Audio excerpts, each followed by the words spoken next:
हम लोग फिर से अपने क्लासेस में वापस आ रहे। Let's continue. पिछली क्लास में मैंने आपको बताया था पार्टनरशिप के इंपॉर्टेंट फीचर्स। याद रखिएगा 1 मार्क्स के क्वेश्चन आते हैं, वो क्लास बहुत इंपॉर्टेंट था। आज हम लोग पार्टनरशिप फंडामेंटल के नेक्स्ट टॉपिक को स्टार्ट करेंगे और आज का हमारा टॉपिक है पार्टनरशिप डीड। आज हम लोग बातें करेंगे पार्टनरशिप डीडी। पिछले क्लास में मैंने आपको बोला था कि पार्टनरशिप इज एन एग्रीमेंट और फीचर नंबर 1 में एग्रीमेंट ओरल भी हो सकता था और रिटन भी हो सकता था, दोनों अलाउड है, कोई प्रॉब्लम नहीं।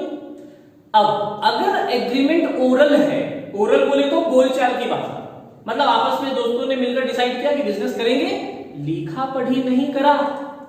और दूसरा ऑप्शन था रिटन, कि भाई जो भी बातें हुई, जो भी टर्म्स एंड कंडीशंस है उन्हें हम लिख ले प्रॉपरली, ताकि कल को कोई कॉन्फ्लिक्ट, कोई लड़ाई ना हो जाए। ये जो रिटन वाला एग्रीमेंट था, पार्टनरशिप का एग्रीमेंट जो रिटन के फॉर्म में लिखकर, उस रिटन एग्रीमेंट को कहा जाता है पार्टनरशिप डीड। याद रखिएगा भाई कि पार्टनरशिप का जो रिटन एग्रीमेंट है उसे हम लोग क्या बोलते हैं, पार्टनरशिप डीड। आइए अगर डिफाइन करने को कहा जाए व्हाट इज पार्टनरशिप डीड, तो हम लोग बोलेंगे it refers to the written agreement, it refers to the written agreement among the partners of a firm which includes the terms and conditions of the partnership.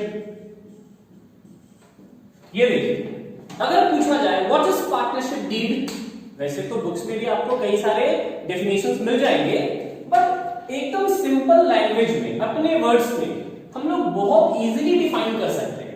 Partnership deed क्या है? It is the written agreement. याद रखिएगा, most important point, partnership deed कैसा agreement? Written agreement. अगर oral है, oral agreement को deed नहीं कहते। एग्रीमेंट अगर रिटन है तो ही उसको डीड बोलेंगे। अमंग दी पार्टनर्स, ऑब्वियस सी बात है कि लिखा पढ़ी किसके बीच में होगी? पार्टनर्स के बीच में। नेक्स्ट, ये पार्टनर्स किसके? फर्म मतलब पार्टनरशिप के बिजनेस को फर्म कहा जाता है। फर्म शब्द का मतलब ये होता है पार्टनरशिप बिजनेस, तो पार्टनरशिप फर्म। तो जो पार्टनरशिप का बिजनेस है, उस बिजनेस के जो पार्टनर है, उस पार्टनर के बीच में जो एग्रीमेंट हुआ रिटन में, उसे कहते हैं partnership deed. Next, which includes, अब बात आती है कि इस डीड में क्या है? Which includes terms and conditions of the partnership. मतलब जो पार्टनर्स ने मिलकर बिजनेस स्टार्ट किया, तो कौन सा पार्टनर कितना पैसा लाएगा, किस पार्टनर को कितने प्रॉफिट्स मिलेंगे, और ऐसे कई सारे टर्म्स एंड कंडीशंस वहां होते हैं। तो याद रखिएगा, ये मैं बातें कर रहा पार्टनरशिप डीड की। आई होप बात समझ में आ गई होगी। देखिए, इस टॉपिक में जो मोस्ट इंपॉर्टेंट थिंग आपको जानना है वो है कंटेंट्स ऑफ पार्टनरशिप डीड। आपको इसमें क्या जानना है? Contents of partnership deed. बोलो sir, contents of partnership deed का मतलब? देखिए, कंटेंट्स ऑफ पार्टनरशिप डीड का मतलब कि पार्टनरशिप का जो एग्रीमेंट होगा रिटन फॉर्म में, जिसे हम लोग डीड बोलेंगे, आखिर इसमें क्या क्या लिखा जाना चाहिए, है ना? तो कंटेंट्स का मतलब इस डीड में क्या क्या चीजें मिलने वाली है। आइए जरा इस डीड पर थोड़ा सा ध्यान दें हम लोग, और ये बहुत जल्दी खत्म हो जाएगा। ये देखिए, पार्टनरशिप के डीड में जितनी भी कंटेंट्स होते हैं, इन कंटेंट्स को 2 हिस्से में बांटा जाता है ना? इसमें होते हैं डिटेल्स, इसमें क्या होते हैं? डिटेल्स, और होते हैं कंडीशन। कंडीशंस। पार्टनरशिप की डीड में दो चीजें हैं, एक है पार्टनरशिप के डिटेल्स और दूसरा है पार्टनरशिप के कंडीशंस। दोनों होते हैं, both this also and this also. Example के लिए बोले सर क्या डिटेल, आइए जरा चेक करें हम लोग। सबसे पहला detail, name of partnership firm. सबसे पहला हमारे पार्टनरशिप के डीड में ये लिखा होना चाहिए कि हमारे पार्टनरशिप के बिजनेस का क्या नाम होगा। भाई बिजनेस है तो नामकरण तो होना चाहिए ना, तो आखिर धंधे का नाम क्या होगा, वो नाम इस डीड में लिखा होना चाहिए। Point number 2, address of partnership firm. बोला कि सिर्फ नाम नहीं, अपने बिजनेस का नाम और अपने बिजनेस का एड्रेस। बोले सर एड्रेस किसका, ऑब्वियसली बिजनेस का।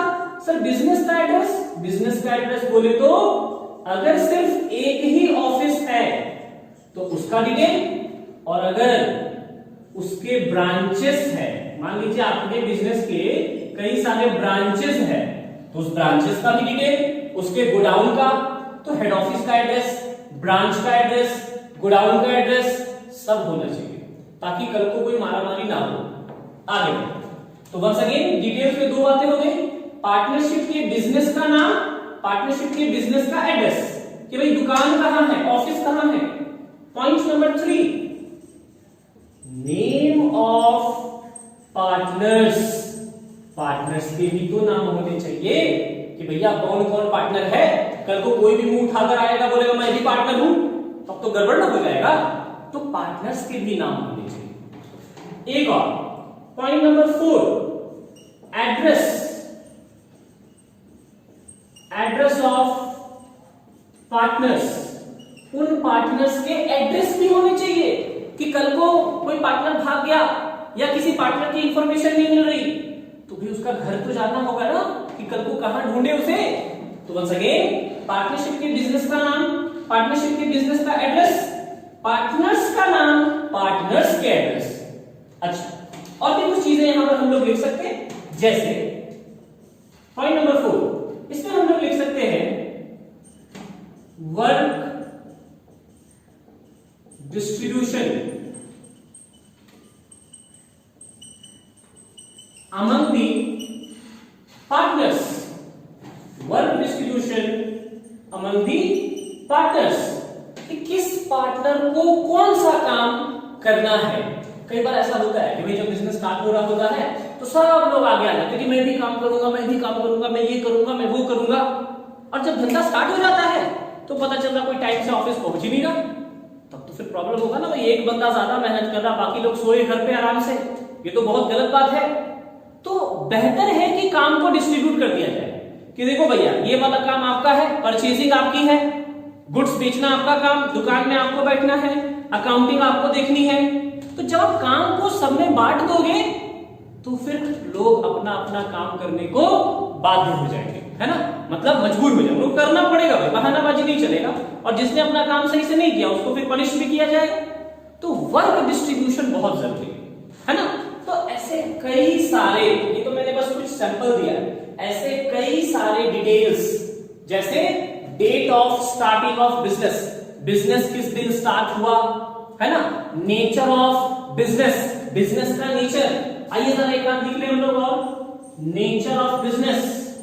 नेचर ऑफ बिजनेस का मतलब कि ये जो बिजनेस पार्टनरशिप के बेसिस पर स्टार्ट हुआ, ये बिजनेस किस चीज का होगा, कौन कौन से गुड्स और सर्विस बेचे जाएंगे, ये भी तो पता होना चाहिए ना भाई कि किस चीज का धंधा है ये।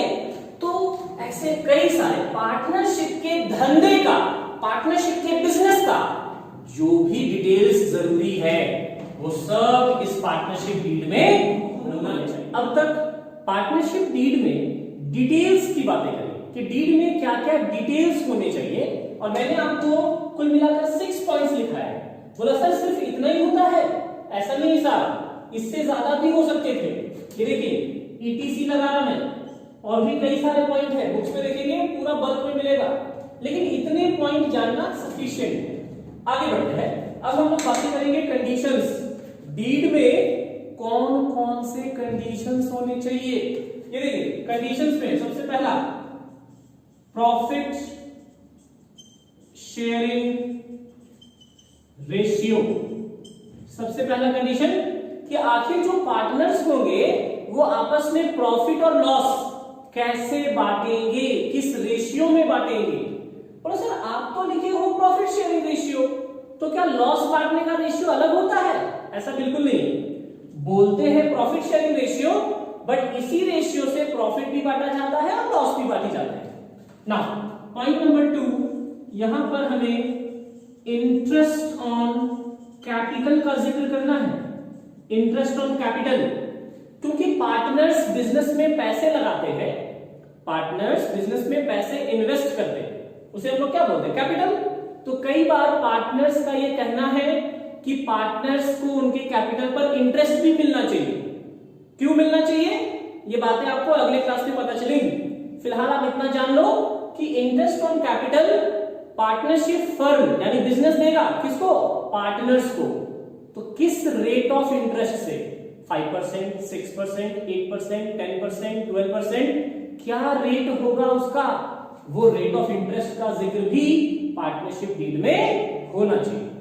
Point number 3, interest on drawings.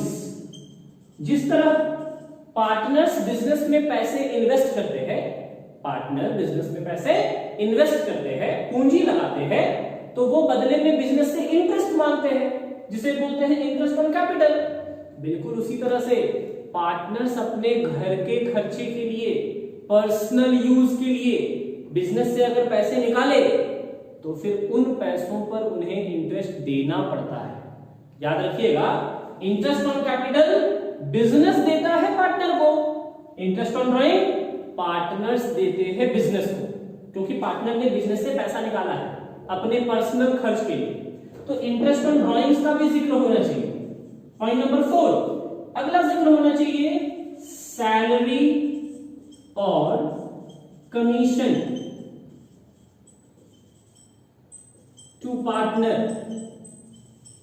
अगर किसी पार्टनर को किसी तरह के सैलरी या कमीशन देनी है, हो सकता है ना कि कोई पार्टनर ज्यादा काम कर रहा और बाकी पार्टनर कम काम कर रहे, तो भाई जो ज्यादा काम कर रहा बेचारा ज्यादा मेहनत कर रहा, तो उसको भी तो ज्यादा मिलने चाहिए। तो हो सकता है उसको सैलरी देने का नियम बनाया गया। तो अगर ऐसा कोई सैलरी या कमीशन किसी पार्टनर को देना है तो फिर उसका जिक्र भी डीड में होना चाहिए। पॉइंट नंबर 5 यहां पर आता है इंटरेस्ट ऑन पार्टनर्स लोन। हो सकता है कि बिजनेस में किसी पार्टनर ने कैपिटल देने के अलावा, आप अज्यूम करो ना ए और बी 2 पार्टनर है, ए और बी 2 पार्टनर, दोनों ने 1 लाख रुपीस इन्वेस्ट किया। 1 लाख रुपए ए ने, 1 लाख रुपए बी ने। 1 लाख रुपए ए ने लगाया, 1 लाख रुपए बी ने लगाया, और बाद में उन दोनों को फील हुआ कि धंधे में और पैसों की जरूरत है। ए अमीर है, ए फॉर अमीर है ना, ए अमीर आदमी है भाई, इसके पास पैसे है, लेकिन बी फॉर बेचारा गरीब है, तो इसके पास पैसे नहीं। बी बोला ए को, साहब सर आप पैसे लगा दो, आपके पास तो है। ए बोल रहा भाई मैं क्यों लगाऊं, तुम भी लगाओ, पार्टनर तो दोनों हैं। तो फिर क्या प्रॉब्लम आया? ए के पास पैसे है, बी के पास पैसे नहीं है, लेकिन पैसे तो बिजनेस में चाहिए।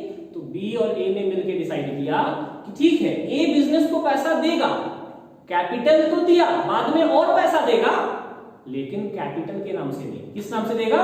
लोन के नाम से। तो अगर कोई पार्टनर बिजनेस को लोन के नाम से पैसे देते हैं तो भैया लोन पे तो इंटरेस्ट देना पड़ेगा ना। तो पार्टनर के लोन पर कितना इंटरेस्ट उसको देना है, इसका जिक्र भी पार्टनरशिप डीड में होना चाहिए, है ना। तो ये हम लोग कुछ बातें कर रहे थे, यहां पर ईटीसी लगा दिया। अगर और कुछ पॉइंट्स होंगे तो उसकी भी बातें करेंगे हम लोग। सुनो, आप देख सकते हैं हम लोग बातें कर रहे थे partnership deed, what is partnership deed और कंटेंट्स ऑफ पार्टनरशिप डीड। कई सारे पॉइंट्स हैं, पॉइंट्स की कोई कमी नहीं है ना। जैसे देखिए एक पॉइंट मुझे और याद आ गया, बड़ा खूबसूरत सा एक point, point number 7, capital contribution details में ये पॉइंट भी बहुत इंपॉर्टेंट है, capital contribution by each partner, यानी हर पार्टनर कितना पैसा बिजनेस में लगाएगा वो भी तो पता होना चाहिए कि भाई कल को कोई मारामारी ना हो जाए कि पूंजी लगाया लाख रुपए और कल को मांग रहा है 5 लाख रुपए, तो किस पार्टनर ने धंधे में कितना पैसा इन्वेस्ट किया वो भी इस पार्टनरशिप डीड में जरूर होना चाहिए। तो ये सारी चीजें होनी चाहिए, ये भी चीजें होनी चाहिए। अब देख सकते हैं 7 + 5 यानी 12, 12 पॉइंट हो गए, इतना सफिशिएंट है सारा वाक्य, है ना। तो ये हमारा पार्टनरशिप डीड का इंट्रोडक्शन खत्म। जल्दी से नोट कर लेंगे, नेक्स्ट वीडियो में हम लोग बातें करेंगे पार्टनरशिप डीड के ऊपर पूछे जाने वाले सवालों का, है ना। Thank you everyone.